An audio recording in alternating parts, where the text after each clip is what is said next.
Саламатсыздарбы, урматтуу окурмандар, ата-энелер жана биздин кичинекей достор. Лейлек районуна караштуу Бурхан Набиев атындагы орто мектебинин маалыматтык китепкана тармагынын балдар бөлүмүнө USAID уюму тарабынан уюштурулган окуу керемет долбоорунан келген китептердин бет ачары менен сиздерди тааныштыра кетели.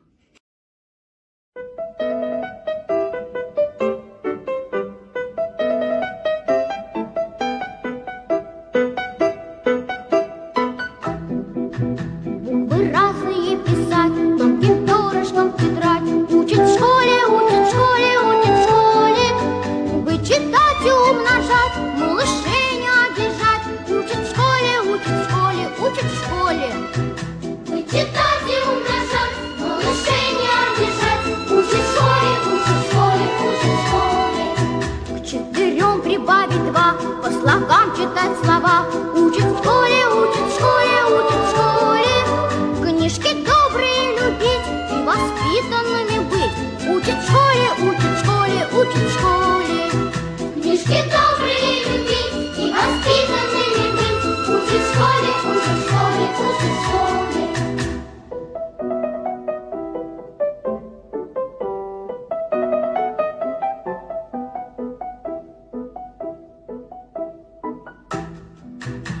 Ходить восток и юг, рисовать квадрат и круг. Учат в школе, учат в школе, учат в школе. И не путать никогда острова и города. Учат в школе, учат в школе, учат в школе. Алимбекова Аделина Бурхан Набиев атындагы орто мектебинин 3-В классынын окуучусумун. Саламатсыңарбы менин сүйүктүү досторум, кандайсыңар? Мен биздин китепканадагы Майпам Мамалак деген жомокту алып, аны окуп чыктым. Майпам Мамалак акылдуу, ыймандуу, жоопкерчиликтүү болуптур. Майпам Мамалак ар дайым өзүнө аптечканы алып алат. Себеби ал адамдарга жардам берет. Майпам Мамалак мага тазалыкты сактоону үйрөтөт.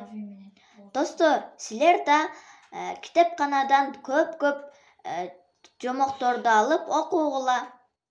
Акылдуу болосуңар.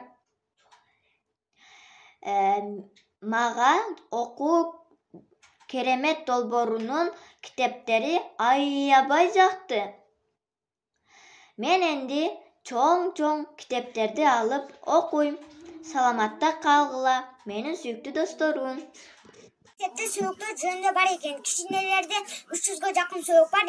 Ал эми чоңдордо болсо 206 сөйөк бар. Спорт менен машыгуу сөйөктөргө абдан пайдалуу. Кээ бир адамдар кулап түшсө жана сүзүшүп кетишет.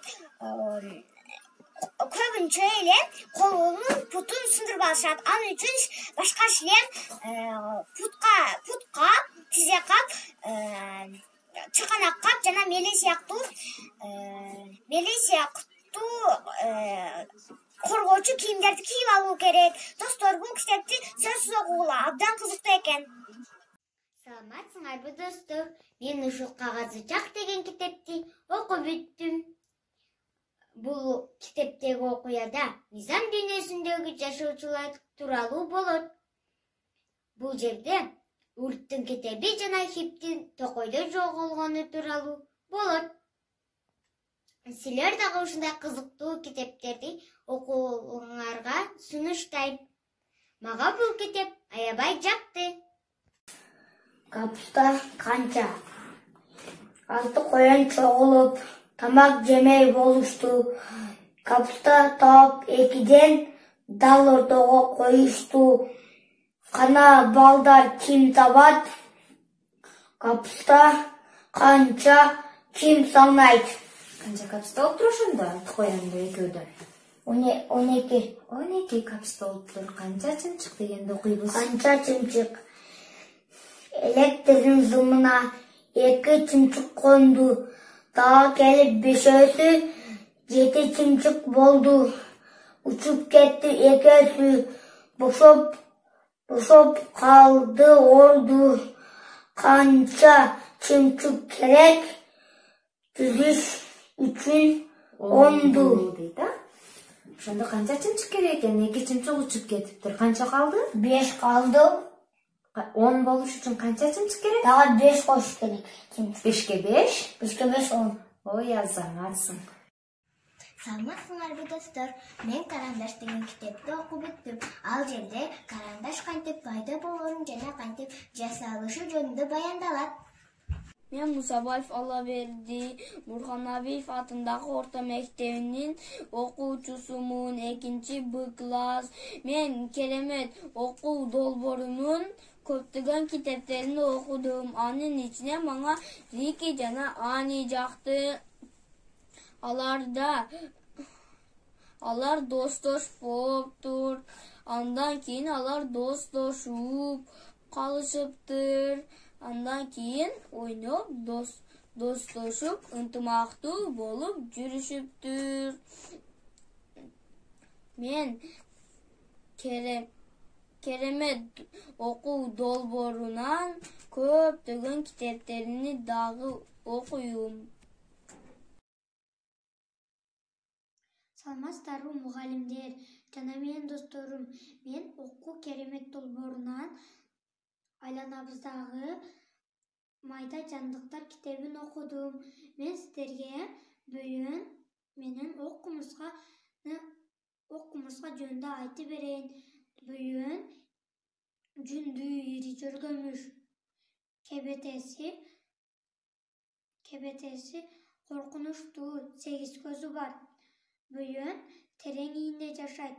Ал уусун чачып, курт кумурскаларды шал кылып анан кармайт. Адамдарды бүйөндүн уусу орутат. Бирок анча кооптуу эмес. Ок кумурска Түндүк Американын тропикалык токойлорунда мекендейт. Ал чакканда ок менен жарадар кылган сымал денени орутат дешет. Ошондуктан ал ок кумурска деп аталып калды.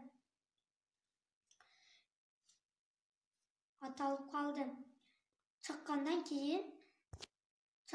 кийин бир күн бою орутат.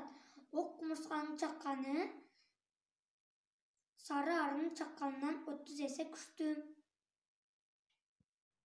Мен Дарбишева Мадина Бурханабиев атындагы орто мектебинин 4-А классында окуймун. Билбегенди билгизген, мээге сезим киргизген, ак булуттун үстүндө айга жакын жүргүзгөн. Китеп менин акылым, китеп менин жакыным. Көпөлөк канча жашайт? Көпөлөк абдан кооз. Ал өзүнүн көркү менен көздү суктандырат. Көпөлөктүн жыт билүү сезими күчтүү. Антеннага окшогон муруттары менен ал бал жыттуу гүлдөрдүн ширесин дароо эле таап алат. Тамактын даамын ботунун учтары менен татат. Даамды адамга караганда 200 эсе жакшы сезет. Көпөлөктүн монар, кардинал жана лимоница деген түрлөрү бар. Мындан сырткары келген көпөлөктөр да кездешет. Эң кызыгы, алар сапар учурунда таапта курукташпайт экен.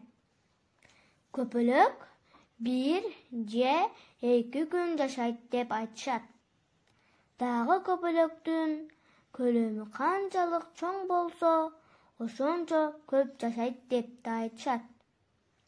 Көпөлөктүн жашоосунда бир нече баскычтар болот. Ыргачы көпөлөк жумуртка тууйт. Бул биринчи баскыч. Жумурткадан көпөлөк куртка айланат. Бул экинчи баскыч. Көпөлөк курттан куурчакчага айланат. Бул үчүнчү баскыч. Куурчакчанан көпөлөк учуп чыгат. Бул 4-баскыч. Мен бош убактымда кызыктуу китептерди окуп турам. Бүгүн Көпөлөк канча жашайт деген китепти окудум. Көпөлөктөр тууралуу эң жакшы билип алдым. Саламатсыңар менин сүйүктүү досторум. Балдар, мен окуу керемет долбоорунун Алымбектин Балтеги деген китепти алдым. Мынакей, көргүлө. Ушул китепти ачып, мен силерге окуп беремин. Оюн карак алынбай, үйдөн безет табылбай, бирок тамак ичерде кирип келет жаңылбай.